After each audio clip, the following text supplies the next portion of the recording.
ప్రభు సన్నిధిలో విరిగి నలిగినటువంటి అనుభవం. ఎందుకు వాక్యం చెప్తుంది? విరిగి నలిగిన హృదయాన్ని ఆయన ఎంత మాత్రమును. సమస్యలతో విరిగిపోతున్నావు, నలిగిపోతున్నావు, ఉపయోగం లేదమ్మా. వాళ్ళు వీళ్ళు అన్న మాటలు విని నువ్వు చాలా కృంగిపోతున్నావు. బ్రోకన్ గ్లాసెస్ లాగా, బ్రోకన్ పీసెస్ లాగా, పజల్ లాగా నీ జీవితం మారిపోయింది.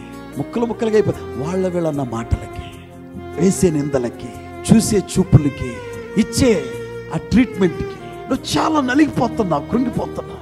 కానీ మనుషుల వైపు చూసి నువ్వు మనుషుల మాటలు, మనుషుల ట్రీట్మెంట్, మనుషుల యొక్క నిందలు, వాటి విషయంలో కృంగిపోయి నలిగిపోయి విరిగిపోవడం కంటే నా ప్రభు పాదాల దగ్గర, నా ప్రభు సన్నిధిలో, ఆ మేడగదిలో ప్రభు దగ్గర విరిగి నలిగినటువంటి ఆ మనస్సు హృదయంతో ప్రార్థిస్తే నిన్ను ఆయన ఎంత మాత్రము నిర్లక్ష్య పట్టాడు. దేవునికి స్తోత్రం కలగనగాక.